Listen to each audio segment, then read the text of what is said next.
Hey guys, what are you doing well today? So in today's video we'll be talking the Friday games, round 5 of Super Rugby Trans-Tasman. So this means we'll be talking the Hurricanes versus the Reds as well as Brumbies versus the Highlanders. So starting off with Hurricanes Reds, should be a very interesting game to watch, obviously with the Hurricanes having that, you could say, devastating defeat last week against the Brumbies. It was a hard one to take if you're a Hurricanes fan, obviously with that Jordy Barrett, 2 missed penalty kicks within the dying seconds of that game. So it was a hard one to take, obviously, because that does now mean that the Hurricanes are not really in the best position to actually make it into the final now. But more or less, this is obviously a bigger game for another reason. Obviously, this is Mbappé's last game for the Hurricanes before he moves off to France to play for Stade France. So it's one of those games which I'm actually it's probably the most exciting game for me, actually. I'm going to watch this weekend, but I'm actually most excited for this game because of Mbappé. I just think he's been a brilliant player for the Hurricanes. Since he's joined, I think he's scored 47 tries, I believe.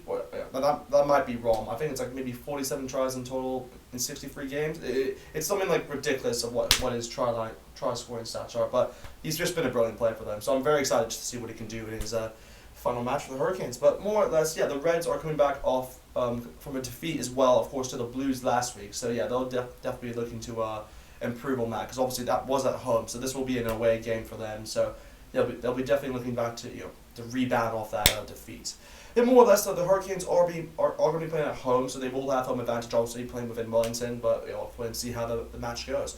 Anyway, here are the the lineups for both teams. I'll run them by you guys, and I'll tell you what I think about them, and I'll give my prediction right afterwards. So obviously with the Hurricanes, you do the likes of Xavier Numia as well as Safa Moore and Tyrell Lomax making up that front row for the Hurricanes. Pretty good front row, if I have to say the least. With their lock pairing, you do the likes of James Blackwell as well as Scott Scrapton. So I'd say overall pretty standard. And I'd say that's probably the best duo at this point in time. Has a lot of I always say this, but more you one with a lot of super experience and one who's an up and coming lock. So that's really the mix I'd say you have to have between those lock pairings. But very good lock pairings at least. The loose forwards, of course, they have made some switches in there with Reed Princeton coming in now.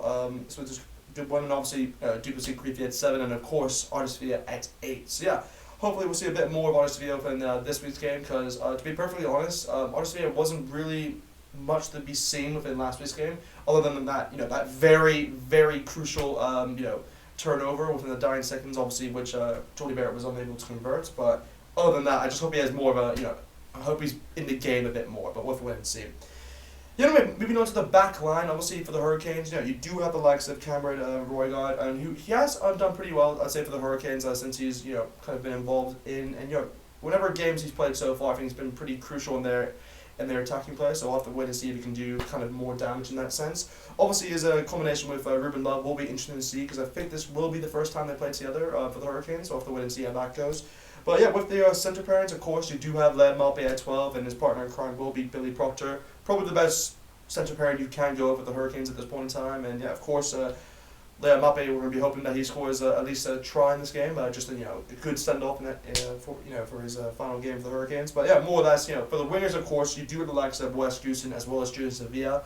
So pretty good pairing there, I'd say, for the Hurricanes, and should do a lot of damage towards this red side. And of course, you do have the likes of Jordy Barrett at that 15 spot, who at some points within he's been on and off really throughout this whole competition, but it's one of those which could come into the minds of Ian Foster when he's actually selecting his team and who could actually start. So anyway, that's for another video. But more or less, for the Reds, of course, you do have the likes of Fakotaya as well as Brendan Penamosa and Tenio Tupo making up that front row for the Reds. So in my opinion, I would say that actually edges it.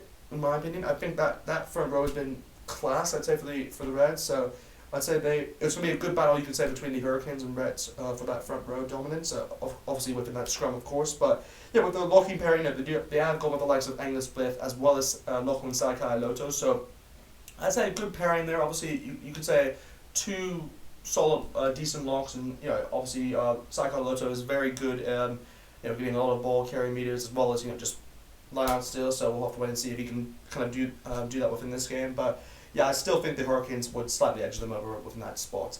More or less for the loose forwards, of course, you do have the likes of Angus Scott Young at 6, Liam Wright at 7, and of course Harry Wilson at 8. So it's one of those which I think they've always had a very good loose forward pack in that sense. But they obviously have players off the bench. But more or less, I mean, Harry Wilson was brilliant into the Blues last week. Of course, he got that opening try, and yeah, hopefully he can just continue that try scoring form of his. But yeah, obviously moving on to the back line for the Reds, you do the likes of Tate McDermott and his partner in crime, Bryce Hegarty, at that 10 spot. So should be interesting to see how those two play together, because of course James O'Connor is still out, so it's going to be interesting to see how Hegarty does within that position. Because if I'm stand to be correct, this is the first time Hegarty will play at 10 for within this competition, so it'll be interesting to see how he does within that spot. Yeah, more or less, you do with the likes of Isaac Henry as well as Hunter Pasami making up that you could say center duo, which is gonna be interesting to see, because of course Isaac Henry has done, you could say, decently. He did decently well within 2 weeks ago, but he's kind of dropped in form in that sense. But of course Hunter Pasami has just been, he's just steadily been brilliant throughout the whole comp. So yeah, hopefully we'll see more of him within this game. Obviously with the wingers, they have gone with the likes of Filippo Langadu at the 11 spot, but they have actually switched out Vanivalu within that 14 spot for Joshua Fluke. So I'd say it's an interesting call, to say the least, but I kind of agree with the decision, because it's more or less, you need to give Fluke, I think, a bit more time within this starting squad, and Vanivalu, I think, has already played 3 games in a row now, so it's one of those where I can understand why he needs to be rested. Other than that, with that 15 spot, they have gone with the likes of Matt Greeley, who has actually been, I thought he was brilliant within his debut game for the Reds, so hopefully we'll see a bit more within this game for him. But yeah, more or less, it should be an interesting competition between the two 15s. So yeah, that's kind of about the lineups. If I had to actually say who wins this game, I think I'm going to have to edge towards the Hurricanes. I just think that they're going to have, just for the reasons of, I think, Liam Mbappe, it's his final game in that sense. I think he's going to have a good game in that and score a lot of points on the board. And I think the Hurricanes will try to send it off in a good note, obviously, at home. So I think for that reason, I think the Hurricanes will win this game by at least, I'd say,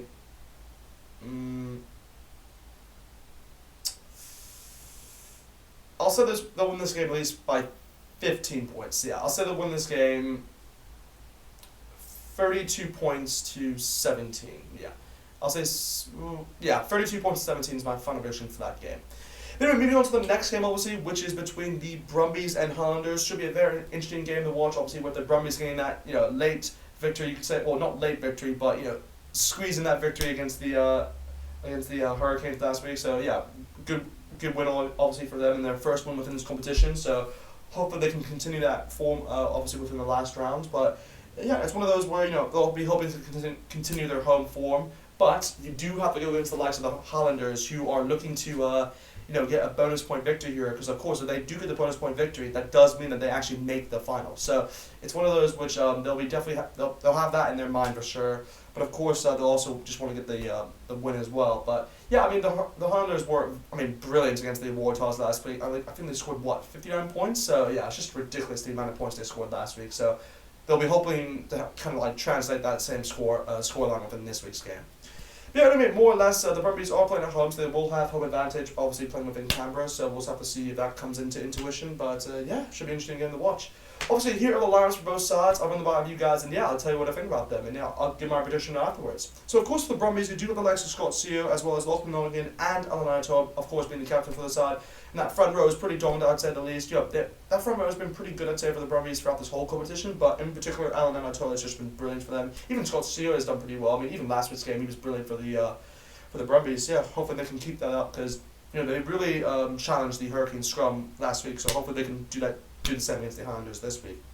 Obviously for the lock pairing, they have gone with the likes of Darcy Swan and Nick Frost, so they haven't actually changed that at all, and I think that combination works very well. I've been very impressed with Darcy Swan, very impressed by Darcy Swan, so hopefully he can just continue his form really. But yeah, with that loose forward trio, obviously they have gone with Rob Valentini at 6, they have gone with the likes of Rory Scott at 7, and of course Henry Stowers at 8. So it's one of those where it should be interesting to see how that goes, because preferably for me, I actually liked it when Rob Valentini was at 8, but it's one of those which I think they see something within Henry Stowers, which I definitely saw within his first season for the Western Force, but I think he would be better suited at 6 in my opinion, but we'll have to wait and see how that goes. But anyway, with the for the backs, of course, they have gone with Nick White as well as Kanzui. They did that 9-10 pairing, so good to see Nick White obviously back in the starting lineup, and of course Kanzui taking that 10 spot away from Noah Sarah for this game. Of course, I think he just needs a bit of rest, because I think he's played all the games they've previously played within the all round, so I can understand why he's not playing within this game. Of course, with their central combination, they have gone with the likes of Izzo Simone as well as Ikitel, and that is probably their best combo by a mile. Izzo Simone is a brilliant player to watch, and obviously he's an up and coming player. I'd say the I'm not going to say the most informed centre, because actually I would say at this point in time it's Parisi, but Israel Simone has just been brilliant for the Brumbies, and he's just a consistent player throughout. So great to see him back from the starting lineup, of course, with Ikatal. And yeah, with the wingers they have come with the likes of Mark Hansen at 11 and Tom Wright at 14. So it'll be interesting to see how Tom Wright does within that 14 spot, because of course he can play both sides, but I think 11 I'd say is his better position, but of course we'll see how he does within that 14 spot. For the last position, of course, you get the likes of Tom Banks at the 15, and yeah, he's just been brilliant for this whole competition, going from the first round against the Crusaders all the way to the last game against the Hurricanes, so we'll have to wait and see how he does within this game for sure. So yeah, moving on to the Highlanders, of course, they have gone with, I'd say, I'm not going to say many changes from their side, they haven't made too many changes, they are sticking with their same front row, the likes of Ethan de Groot, Ash Dixon, who's of course one of the co-captains, and of course Takalahi. Even de Groot was brilliant, to say the least, against the Waratahs last week. He was my man of the match by far. I mean, he was just outstanding to watch. So yeah, he got 2 tries on the board. So hopefully he can kind of translate that form into this week's game. Of course, for the lock pairing, they have gone with the lines of Bryn Evans as well as Perry Parkinson. So that's definitely a tick in my book for having one heavily experienced guy and of course having one up and coming lock. So yeah, very very happy with that kind of duo and should cause a lot of damage within this game for sure. With their loose forward trio, they have come with the likes of Hugh Renton, and Hugh Renton has done very well for the Highlanders, so I'll be looking to see how he does within this game. Billy Harmon at 7, of course, he's just another player who's done brilliant for the Highlanders since he's joined, and of course Kazuki Himeno, who's just been brilliant since he's joined the Highlanders, and I'm hoping, for something, I know he's going to probably have to leave afterwards, but I'm hoping he can, further continue to stay at the Highlanders, but we'll wait and see how that goes, but yeah, he's just been brilliant, so hopefully he has another good game, really. So then moving on to the backs, of course, of the Highlanders, you do have the likes of Aaron Smith as the other co-captain, and of course Mitch Hunt making a bad duo. So it should be interesting to have those two play together, because of course they have a ton of chemistry. So I think there's going to be no problem really with those two playing with each other. But yeah, with the centre combination, of course, you do have the likes of Scott Gregory as well as Michael Collins, and yeah, those two have just been so informed and they've just been so in sync with each other that I think it's going to be brilliant to watch those two. And yeah, I got to admit, both of them have been really interesting. I'm not going to say their name should be in the stakes for an all black call-up, but it's one of those which their